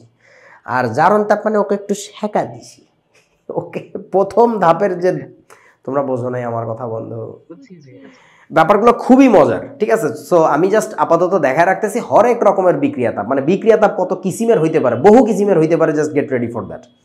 এবং এগুলো আমি তোমাদের কিছুই শিখাবো না, আমি তোমাদের শিখাবো মনোযোগ দিয়ে দুইটা, গঠন তাপ আর কি বলো, দহন তাপ। আচ্ছা, বাকিগুলো তোমরা নিজেরাই পারবা, ট্রাস্ট মি, নিজেরাই পারবা। ওরে বাবার এইটা কি, এ তো আমি পড়াইতে পারবো না, অসম্ভব ব্যাপার, এটা বুলশিট। বাট তোমাদের পরীক্ষায় এইটাই আসে, এই জন্য আমরা সুন্দর গুছিয়ে লিখে নিয়ে এসেছি, গুহচারের বই থেকে কপি পেস্ট করেছি। তাপ রাসায়নিক সমীকরণ লেখার যে নিয়ম, এটা 3 মার্কের প্রশ্নে আসতে দেখা যায়। সেটা হচ্ছে কি, কিছু না, আইইউপিএসসি রীতি অনুযায়ী তাপ রাসায়নিক সমীকরণ লেখার পদ্ধতি খুবই বাচ্চা জিনিস। কোনো পদার্থ যদি সলিড থাকে তার নিচে এস লিখবা, লিকুইড থাকলে এল লিখবা, গ্যাসে থাকলে জি লিখবা, যদি জলীয় দ্রবণে থাকে তাহলে এ কিউ লিখবা। তোমরা কি আমার কথা বোঝো নাই বন্ধু? এই কথাগুলোই নাটক করে করে বলছে, তাই এটা এইরকম, এই যে। আচ্ছা, তারপরে কি বলছে? তাপোৎপাদী বিক্রিয়ার ক্ষেত্রে উৎপন্ন তাপকে 2 ভাবে প্রকাশ করা যায়, করা হয় মানে করা যায় আর কি। দেখাচ্ছি আমি একটু পরেই। আচ্ছা, আমি এটাকে দেখায় আসি আর কি, এটা দেখানোর জন্য জায়গা আগে ছিল, এই যে এখানে দেখাই। দেখো, ধরো তোমার বিক্রিয়কটা হচ্ছে এ, এ বিক্রিয়া করে কিসে পরিণত হয়েছে বন্ধু? বিতে। তার সাথে কি কিছুটা তাপ শক্তি উৎপন্ন হয়েছে না? যে তাপ শক্তিটাকে আমরা কি দিয়ে প্রকাশ করতেছি? Del H. তাহলে তুমি এটা একটা লিখতে পারো, লেখার সিস্টেম। এবার আবার দেখো, এই বিক্রিয়াটাকেই আরেকটু অন্যভাবে লেখা যায়, সেটা হচ্ছে কিভাবে? বা এ বিক্রিয়া করে বিতে যাবে, ঠিক আছে, তারপরে এখানে একটা সেমিকোলন দিতে হবে, এইটা দিয়ে তারপরে ওই ডেল এইচটা লিখবা ঠিকই, কিন্তু ডেল এইচ ইকুয়াল টু দিব আমরা। ডেল এইচ ইকুয়াল টু, যখন ইকুয়াল টু দিয়ে লিখবা যে ডেল এইচের ভ্যালুটা এটা, তখন দ্যাট ভ্যালু মাস্ট বি কি বলেন তো? নেগেটিভ। এই দুইটা হচ্ছে বিক্রিয়া লেখার নিয়ম। তোমরা কি বুঝেছো? বুঝছি ভাই। এটা হচ্ছে তাপোৎপাদীর ক্ষেত্রে। এবার তাহলে বলো তো, আমরা যদি তাপহারির ক্ষেত্রে লিখি তাহলে আমাদের কাহিনীটা কেমন হবে? চলো লিখে আসি পরের পেজে, এই যে এখানে লেখার কথা। তাহলে কি করবো এবার বলো তো? এ এর সাথে বি এর যখন এ থেকে আমরা যখন বি বানাবো, তখন এর সাথে আমার কি যুক্ত করা লাগবে? তাপ যুক্ত করা লাগবে না? যার ফলাফলে আমার বি তৈরি হয়েছে। তাহলে এবার বলেন তো, এই বিক্রিয়াটাকে আমরা কিভাবে লিখতে পারবো? ঠেলে দিয়ে এই ডেল এইচটা যদি এই পাশে থাকে, এই পাশ থেকে যদি আমরা ওই পাশে নিয়ে যাই, তোরা একটু ভেবে দেখ যে কি হয় তাহলে। সরি, এই জিনিসটা এই পাশে এসে এই প্লাস ডেল এইচটা কী হয়ে যাবে? ওই পাশে মাইনাস ডেল এইচ হবে না? এবার ভাবো তো ভাই, যে এইখানে ডান পাশে যখন ডেল এইচ ছিল প্লাস আকারে, তখন ওটার ডেল এইচ এর ভ্যালুটা হয়েছিল নেগেটিভ, তাহলে এবার কি মাইনাস আকারে আছে, তাহলে এবার আমার কি লেখা উচিত বলেন তো? এইবার সেমিকোলন দিয়ে আমার যে ডেল এইচটা লেখা উচিত সেটা লেখা উচিত হচ্ছে পজিটিভ। তোমরা কি বুঝেছো? That's it. এইটার কথাই বলছে যে দুইভাবে লেখা যায়, তোমরা একটু পড়ে দেখো ওই কথাই বলছে কিনা। এই যে তাপ উৎপাদী বিক্রিয়ার ক্ষেত্রে উৎপন্ন তাপকে দুইভাবে লেখা যায়, বাংলা কথা লিখতেছি না। এই যে দেখ ভাই, কার্বনের সাথে অক্সিজেন বিক্রিয়া করে কার্বন ডাইঅক্সাইড প্লাস 393.5 কিলোজুল, অথবা লেখা যায় সেমিকোলন দিয়ে del H equal to minus 393.5 kilojoule. বুঝেছো? আবার ওই যে এইটার ক্ষেত্রে এই পাশে ডান পাশে মাইনাস দিয়ে লেখা যায়, অথবা ডেল, এইখানে সেমিকোলনটা আমাদের টাইপিংয়ে ভুল হয়ে গেছে, সরি, এখানে সেমিকোলন হবে। ওহো, ঠিক আছে, সেমিকোলন দিয়ে ডেল এইচ ইকুয়াল টু এই জিনিস এইভাবে লেখা যায় প্লাস। ওকে, তারপরে গুহ স্যারের বইতে দেখলাম এখানে আরও দুইটা পয়েন্ট লাগাইছে, ওই পয়েন্ট দুইটা আসলে এর মধ্যে লেখা উচিত না, ওই দুইটা আসলে ল্যাভয়েসিয়ার ল্যাপ্লাসের সূত্রের অনুসিদ্ধান্ত, সো এর মধ্যে ঢুকাই দিছিল, ওই দুইটা বাদ দিয়ে দিছি আমরা। সো এইখানে হচ্ছে তোমার 4টা পয়েন্ট আছে আর এখানে 5টা পয়েন্ট। 5 নাম্বার, কোনো বিশেষ শর্তের কথা উল্লেখ না থাকলে তাপ রাসায়নিক সমীকরণের ডেল এইচ এর মান প্রমাণ অবস্থায় ধরতে হয়। এই যে প্রমাণ অবস্থা, প্রমাণ অবস্থা মানে কত তাপমাত্রা বলেন তো? 25 ডিগ্রি এসটিপি তো বুঝলাম, কত তাপমাত্রা কত চাপ বলো? 25 ডিগ্রি সেলসিয়াস 1 অ্যাটমসফিয়ার। কি বলতেছো বন্ধু এগুলা? এটা কি প্রমাণ তাপমাত্রা চাপ মানে কি 25 ডিগ্রি নাকি 0 ডিগ্রি, কোনটা? 0 ডিগ্রি। তাহলে 25 ডিগ্রি। 25 ডিগ্রি কেন হলো? এটা টাইপিং মিস্টেক না? এটা কক্ষ তাপ। আচ্ছা, ভালো করে জেনে নাও, সেটা হচ্ছে তাপ রসায়নে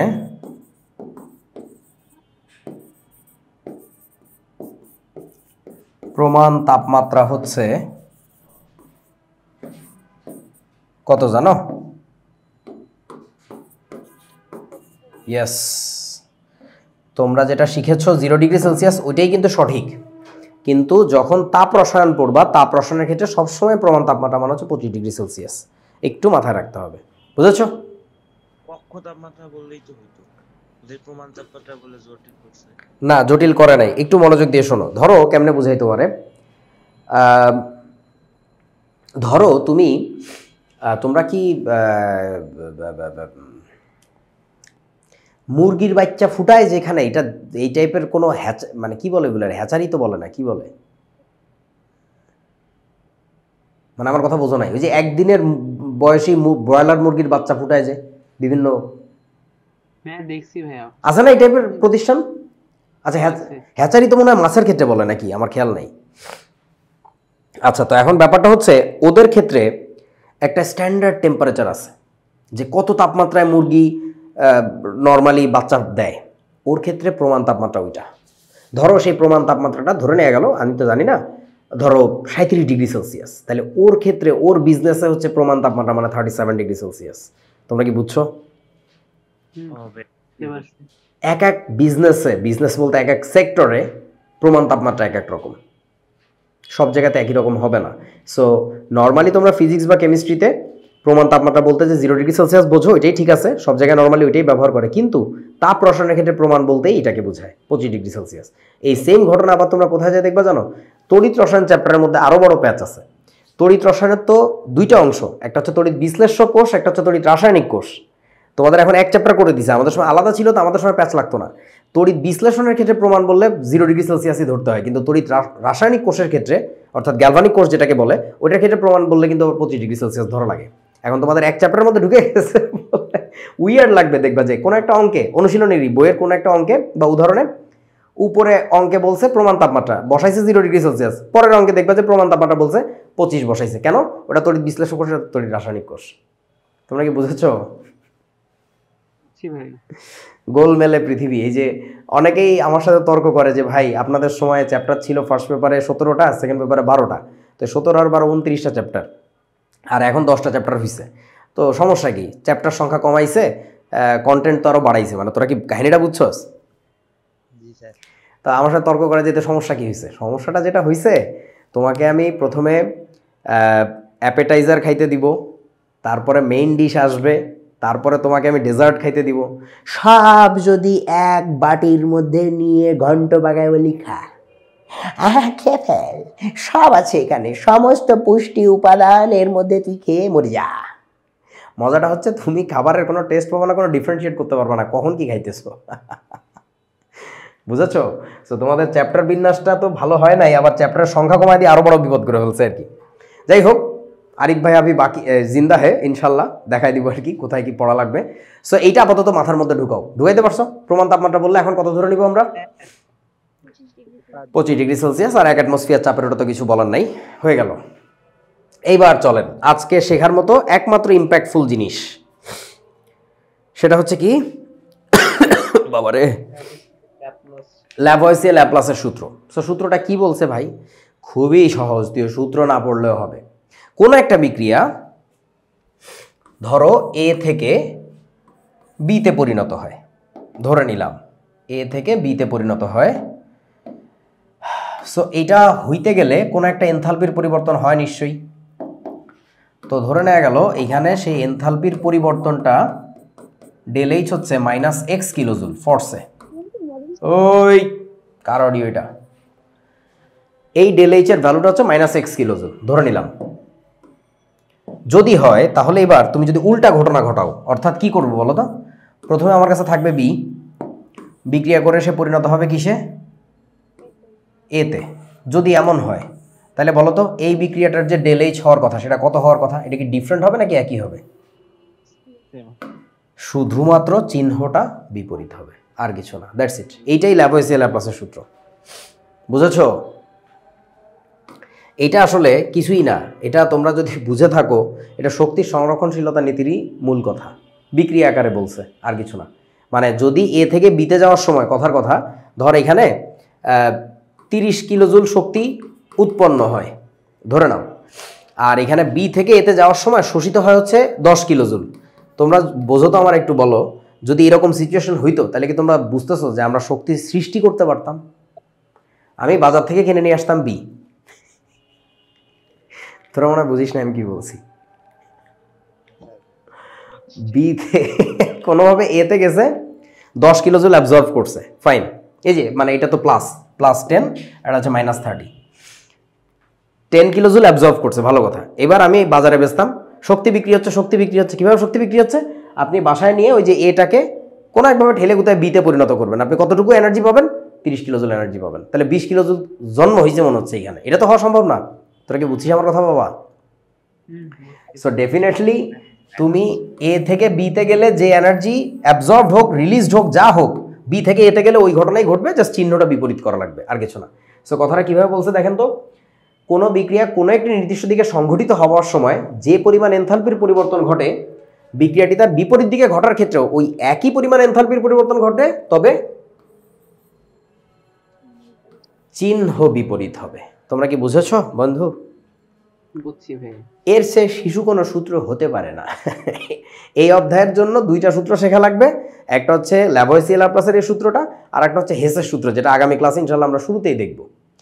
এত শিশু 2টা টপিক, আচ্ছা এই অধ্যায় বলতেছি বুঝছো তো, আমি কিন্তু আমাদের আমলের কথায় বলতেছি আর কি, মানে আমাদের আমলে তো এইটাই একটা চ্যাপ্টার ছিল, আস্ত একটা চ্যাপ্টার, এবং এর কারণে অনেক কিছু শেখা হইতো আর কি, কিন্তু এখন তো সব বাচ্চার দিয়ে একটা ল্যাংড়া জিনিস বানাইছে আর কি।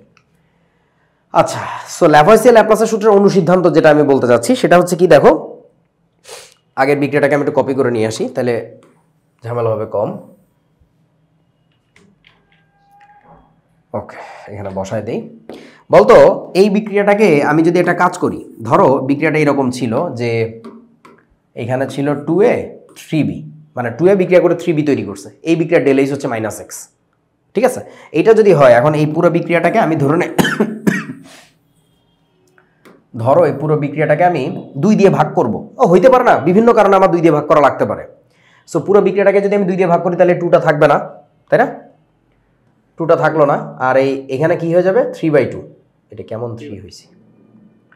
হয়েছে সুন্দর একটা 3 হয়েছে। এই 2টা নিচে দিয়ে দিই, আমাকে একটু বলো। তাহলে এই যে বিক্রিয়াটাকে 2 দিয়ে ভাগ করে দিলাম, ফাইন। তাহলে বলেন তো ডেল এইচ এর কি পরিবর্তন আসবে, নাকি ডেল এইচ এখনো ওই -x-ই থাকবে? কোনটা সেট থাকবে? নিয়মটা হচ্ছে এইটা হবে হচ্ছে পুরো বিক্রিয়াকে তুমি যা করবা ডেল এইচ তাই করা লাগবে। বিক্রিয়া তো চেঞ্জ হয়নি, তিন বিক্রিয়া তো সেম। তো বিক্রিয়া, হ্যাঁ। আমাকে একটু বলো, এই যে এনথালপির পরিবর্তন বুঝাচ্ছি, এই যে এনথালপির পরিবর্তনটা আমরা লিখি, মানে তাপ রাসায়নিক সমীকরণ যখন আমরা লিখি তখন তোমাকে কি বারবার বলছিল সমতাকরণীয় সমতাকরণীয় সমতাকৃত বিক্রিয়া বলছিল না? হ্যাঁ বলছি। মানে হচ্ছে এখানে বুঝাইতে চাইছিল যেটা, যে যদি তোমার 2 মোল এ বিক্রিয়া করে তখন তোমার এইটুকু তাপ উৎপন্ন হয়, যদি 1 মোল করে তাহলে তোর অর্ধেক তাপ। ও আচ্ছা, হ্যাঁ।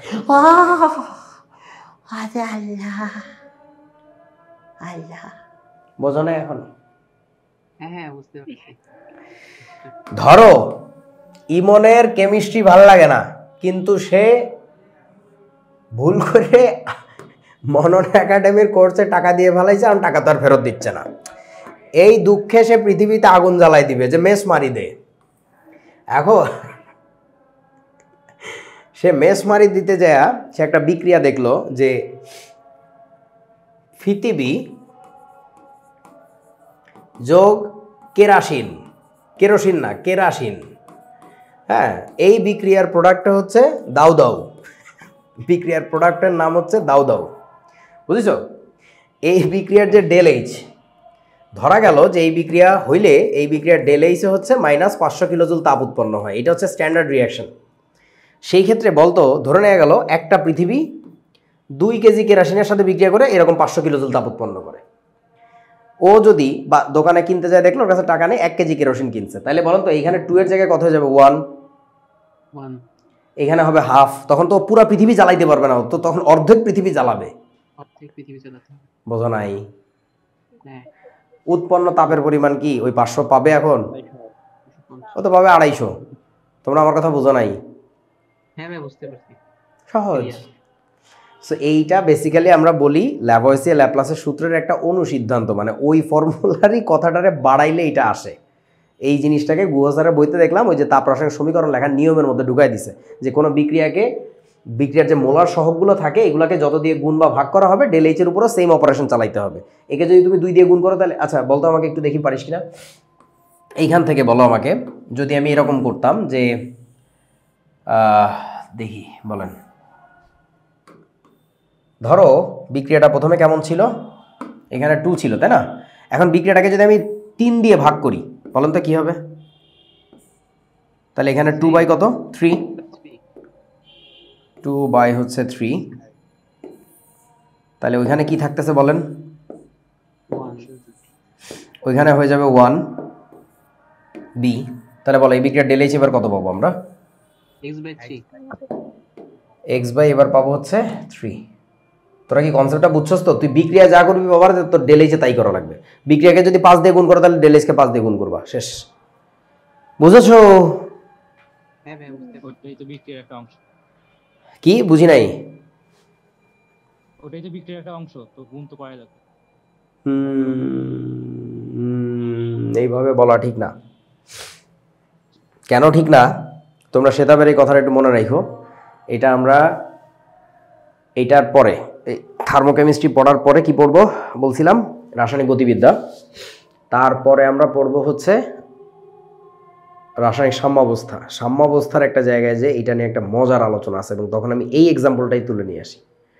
হ্যাঁ, যে একটু সাবধান আর কি। ওকে, বাট এই কথাটা মনে রাখো, এই যে কথাটা বলছে এটা মনে রাখো আর কি। এটা মনে না রাখলে এটার মজা হবে না আর কি। ওকে, সো লাইনে এ এর সামনে হাফ হইতো না? বুঝি নাই? এ এর সামনেও হাফ হইতো না? আমি এখানে একটু ঝামেলা করেছি। মূল বিক্রিয়া এখানে 2 ছিল, বুঝেছো? এবার ঠিক আছে, 2 এ বিক্রিয়া করে 3 বিতে যায়, ডেল এইচ এর মান হচ্ছে -x। যদি হয়ে থাকে কনসেপ্ট বুঝছি ভাই এইটা, তাহলে 2 দিয়ে ভাগ করলে এরকম হবে, 3 দিয়ে ভাগ করলে এরকম হবে। এবার ঠিক আছে? ওকে, চলো আমরা কিছু প্রশ্নের উত্তর দিয়ে আসি। ঢাবো 21, ঢাকা বোর্ড কি বলেছে তোমাকে? তাপোৎপাদী বিক্রিয়া হইল L + M বিক্রিয়া করে উৎপাদ প্লাস তাপ, বাহ, X + Y বিক্রিয়া করে উৎপাদ, ডেল এইচ = নেগেটিভ, এ প্লাস বি প্লাস তাপ বিক্রিয়া করে উৎপাদ, কোনটি সঠিক বলে তো আব্বু? ক নাম্বার? প্রথম কথাটা কি ঠিক আছে নাকি ঠিক নাই? ঠিক আছে। ঠিক আছে, তো উৎপাদের সাথে তাপ উৎপন্ন হয়েছে। আবার 2 নাম্বার পয়েন্টটাও কিন্তু ঠিক আছে, কারণ প্লাস ডেল এইচটাকে লেখা যায় del H equal to negative, ঠিক আছে। আচ্ছা 3 নাম্বার কথাটা ঠিক নাই। 3 নাম্বারটা এটা আসলে কি বিক্রিয়া বলেন তো? এটা তাপহারী বিক্রিয়াকে ইন্ডিকেট করতেছে। সো আমাদের কারেক্ট কথা হচ্ছে প্রথম আর দ্বিতীয়টা, 1 আর 2, তার মানে কারেক্ট আনসার ক। পারবা বন্ধু? হ্যাঁ ভাই পারবো। খুব পারবা। বব 19, কোন বিক্রিয়ায় তাপ শোষিত হয়? কি যে বিপজ্জনক একটা সিচুয়েশনে ফেলে দিলেন। তাহলে কি সব বিক্রিয়ার আমরা ডেল এইচ মুখস্থ করে করে যাব? কমন সেন্স দিয়ে বলো কোনটা। দহন বিক্রিয়া হচ্ছে তাই শোষিত হয়। রায়ানের এই লজিকটার কারণটা কি? যুক্তিটা বুঝাও তো। আচ্ছা তাপ দিচ্ছি তাই। মানে ও ভাবতেছে যেটা, যে দহন বিক্রিয়া মানে আমি একটা বাটির মধ্যে শাল ডাল খিচুড়ি নিয়ে কি করতেছি বলো, অক্সিজেন মারি দিচ্ছে। এখানে আমি তাপ দিতেছি, এটাকে আমি দহন বলতেছি। তুমি যে মনের কল্পনায় দহন বলতে ম্যাশ মারি দেয়া চিন্তা করো, যে ম্যাশ মারি দে, এটা ভুলে যাও বাবু। দহন বলতে রাসায়নিক বিক্রিয়া বোঝাচ্ছে, যেখানে অক্সিজেনের সাথে বিক্রিয়া মানেই দহন, ঠিক আছে। আচ্ছা সো তোমাদের কি মনে হয় ক নাম্বার হবে নাকি? হ্যাঁ ক নাম্বার হবে। আর কেউ? এনিবডি? হ্যাঁ ঘ, ঘ ঘাস, ঘ ডি ডি ক হবে, ডলফিন। কিছুর সাথে অক্সিজেন আছে। আচ্ছা এই প্রশ্নটার সঠিক উত্তর আসলে ঘ। তবে জেনে রাখো এইটার উত্তর যে কেন ঘ, এটা মুখস্থ কোনো জিনিস না। নট দ্যাট যে তোমার মুখস্থ করে যায় উত্তর দিতে হবে। আমাদের সময় এইটা নিয়ে একটা বিশেষ প্রশ্নই আসতো, সেই প্রশ্নটা এখন আর আসে না, কোনো পরীক্ষা আমি দেখি না, বাট কনসেপ্ট একটু শুনে রাখো। মানে এটা কেমিক্যাল বন্ডের একটা আলোচনা। এই শ্বেতাব চন্দ্র একটু লিখে রেখে তো, এটা কেমিক্যাল বন্ডের লেকচারে ঢুকাইতে হবে। নাইট্রোজেনের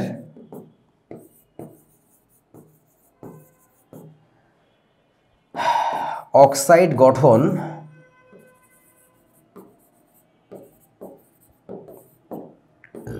তাপহারী কেন? এই প্রশ্নটার উত্তর শিখতে যে আমরা এই বিক্রিয়াগুলো শিখতাম আর কি, তখন জানতাম যে এই বিক্রিয়াগুলো এক্সট্রিম রকমের তাপহারী। যেমন ধরো নাইট্রোজেনের সাথে অক্সিজেনের যে বিক্রিয়া, এই বিক্রিয়াগুলো কত তাপমাত্রা হয় জানো তোমরা? মেঘে মেঘে ঘর্ষণের সময় বিক্রিয়াগুলো হয়। কত তাপমাত্রা? Around 3000 above. হ্যাঁ, সো 3000-এর বেশি তাপমাত্রা এই ঘটনা ঘটেছে। এগুলো নিয়ে আলোচনা করবো না কেমিক্যাল বন্ডের সময়, এখন দরকার নেই, বাট জাস্ট জেনে রাখো আর কি। মানে যে এই অধ্যায়ের প্রশ্ন দেখা গেলেও, মানে এটা দেখে মনে হচ্ছে এই অধ্যায়ের প্রশ্ন, মানে কোশ্চেন ব্যাংকের মধ্যে পাইলাম, কিন্তু আসলে এইটা এইখানে আলোচনার জিনিস না আর কি। হ্যাঁ ওকে, সো আসো এবার। এইটা বিশ্ববিদ্যালয়ে আসা একটা প্রশ্ন এবং আমার খুব পছন্দের একটা প্রশ্ন। দেখি উত্তর দেন তো। 1 কাপ গরম চায়ে একটি ঠান্ডা চামচ ডুবানো হলে কি ঘটে?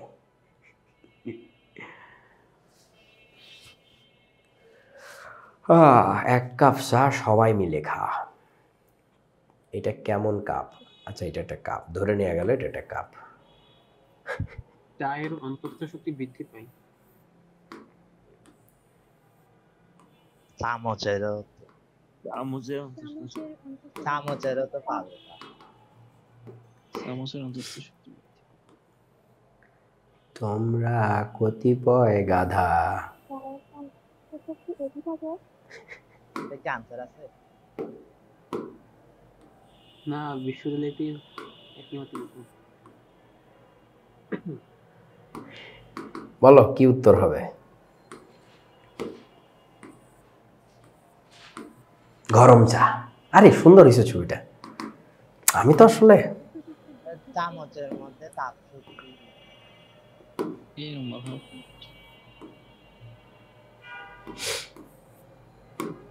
হয়েছে, তোমাদের গবেষণা হয়েছে, আমি বলবো। বলেন ভাই।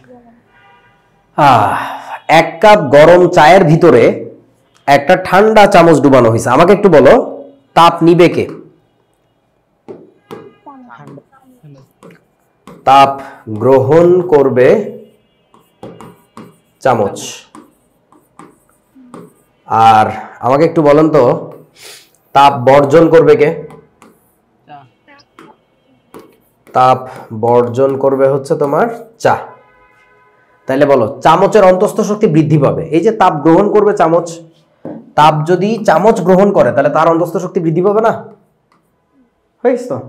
অন্য অপশনগুলো একটু জাজ করে দেখি হয়েছে কিনা। চামচের অন্তঃস্থ শক্তি একই থাকে, থাকবে না তো একই, ও তো বাড়বে, তোর হিট এনার্জি বাড়তেছে না, ইন্টারনাল এনার্জি বাড়তেছে, বুঝেছো? বোঝো না? জি ভাইয়া। চায়ের অন্তঃস্থ শক্তি কেমনে বৃদ্ধি পাবে? চা তো তাপ বর্জন করতেছে, তাহলে চায়ের অন্তঃস্থ শক্তি হ্রাস পাবে, বুঝেছো? আচ্ছা, তারপর ডি নাম্বার কি বলছে? চায়ের অন্তঃস্থ শক্তি একই থাকে। ধরবে না? বুঝছো আমার কথা?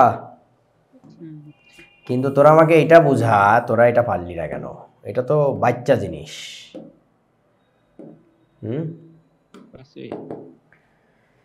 ওকে, এবার চলো বন্ধু পরের স্লাইডে যাই। কি আছে? জাহাঙ্গীরনগর বিশ্ববিদ্যালয় 17-18। বলেন কি হবে এখানে, উত্তর দেন। তাপোৎপাদী বিক্রিয়ায় এইচপি মাইনাস এইচআর এর মান, এইচপি মানে বুঝছো তো? এইচপি মানে কি? এনথালপি অফ দ্য প্রোডাক্ট আর এনথালপি অফ দ্য রিঅ্যাক্ট্যান্ট, এইটার মান কত বলো তো তাপোৎপাদী বিক্রিয়ায়? ডেল এইচ মানে কি? এইচপি মাইনাস এইচআর আমরা জানতাম তো, তাপোৎপাদী বিক্রিয়ার ডেল এইচ কি আসে? নেগেটিভ আসে। সো তোমারে এইখানে যেটা বলছে, এই কথাটাকে একবারে বলা যায় তো ডেল এইচ, এটা না বলে তোমার ভরকে দেওয়ার জন্য কি করছে বলছে এইচপি মাইনাস এইচআর। তুমি বোঝো কিনা এটা? তাহলে বলেন কোনটা আসবে? ঋণাত্মক।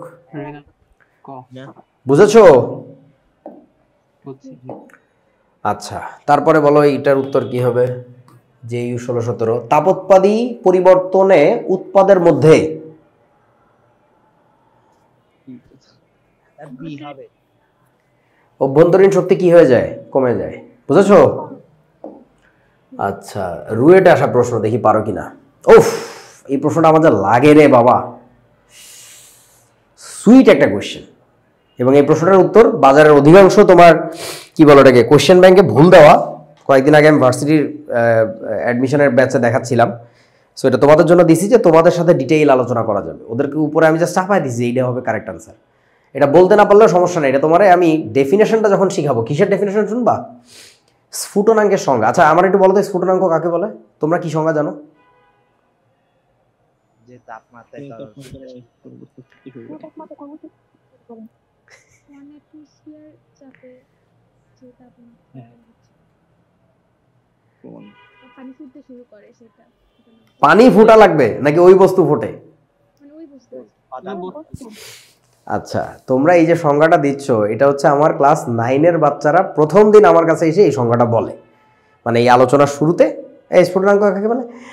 স্যার এটাকে স্ফুটনাঙ্ক বলে। ঠিক আছে, তারপরে আমি ওদের সাথে মোটামুটি 1 ঘন্টার একটা আলোচনার পরে জীবনে কোনোদিন আর এই সংজ্ঞা বলবে না, কারণ এইটা একটা গান্ডু টু দিব আর গান্ডু ডেফিনেশন। আর তোমরা এখন ইন্টারমিডিয়েট পড়তেছো, এখন এই সংজ্ঞা বলতেছো। তোমরা যারা 9-10 আমার কাছে পড়ছো তারা খাতা উল্টায় দেখবা যে আমার কাছে যদি ওই লেকচারটা করা হয়ে থাকে তাপের এই গলনাঙ্ক স্ফুটনাঙ্কের আলোচনা, তখন আমি কি বলছিলাম সংজ্ঞাটা একটু দেখে এসে আমার বইলো। যাই হোক, এটার উত্তর আমি দিচ্ছি না, বাট তোমাদের সাথে আলোচনা করবো স্ফুটনাঙ্ক নিয়ে আলাদা করে ক্লাসের বাইরে কোনো একদিন। আমাকে একটু মনে করাই দিও গ্রুপে প্রায় যে ভাই স্ফুটনাঙ্ক কারে বলে একটু বলেন তো, ক্লাস 9-এর ডেফিনেশনটা, মানে যেটা শেখা উচিত। তারপরে আমি বলবো না আর কি। ঠিক আছে, ওকে, তারপরে যাই। এই ক্লাস শেষ, আজকের পড়াশোনা এই পর্যন্তই। আবার দেখা হবে তোমাদের সাথে কবে বলো বন্ধু? 14 তারিখে ইনশাআল্লাহ। 14 তারিখ কি বার পড়ে বলো তো? শনিবার। শনিবার আমার যতদূর মনে পড়ে। দেখতো ক্যালেন্ডারটা ঠিক আছে কিনা।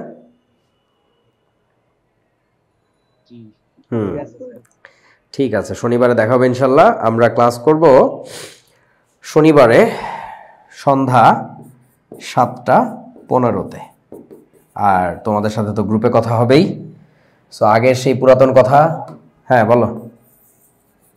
আপনার নোটগুলো কি আমরা খাতায় করব আপনার সাথে সাথে, মানে ক্লাস করার সাথে সাথে? হ্যাঁ, শুধু আমার নোট না ভাইয়া, তুমি যেখানে অনলাইনে যত ক্লাস করো সব নোট তোমার নিজের হাতে তোলা উচিত। ট্রাস্ট মি, যদি তুলতে দেরিও হয় মাঝে মধ্যে, তুমি চেষ্টা করবা সবসময়। আচ্ছা ধরো তুমি এইভাবে ভাবো, আমি ওর coach and you are an athlete. তুমি আসছো আমার কাছে ভালো খেলা শিখতে। ভাই আপনি একজন দুর্দান্ত খেলোয়াড়, আপনার মতো হইতে চাই, আপনার চেয়ে ভালো হইতে চাই, ডেফিনেটলি। তো এখন তোমার কোচ যখন দৌড়ায় তোমার দেখায় যে এই দৌড়ানোর সময় কেটসের ফিতা এভাবে বাঁধতে হয়, সকালে এভাবে ঘুম থেকে উঠে আগে একটু ব্যায়াম করে নিতে হয়, হাত পা ছেড়ে নিতে হয়, তা নাহলে মাসেল ক্র্যাম্প হবে। তো তোমারে বলতে চাও তুমি বসে বসে পপকর্ন খাচ্ছ আর শুনতেছো, রাইট, সত্যি কথাটা, ও তাই না, আচ্ছা আচ্ছা, কাজ হবে, তুমি ভালো অ্যাথলেট হবা? না ভাইয়া। কি করা লাগবে তোমার? যা করতেছে, যদি কোচ 2 কিলোমিটার দৌড়ায় দেখায় তোমার যে এমনি দৌড়াইতে হয়, তোমার 10 কিলোমিটার দৌড়ানো লাগবে, বুঝেছ?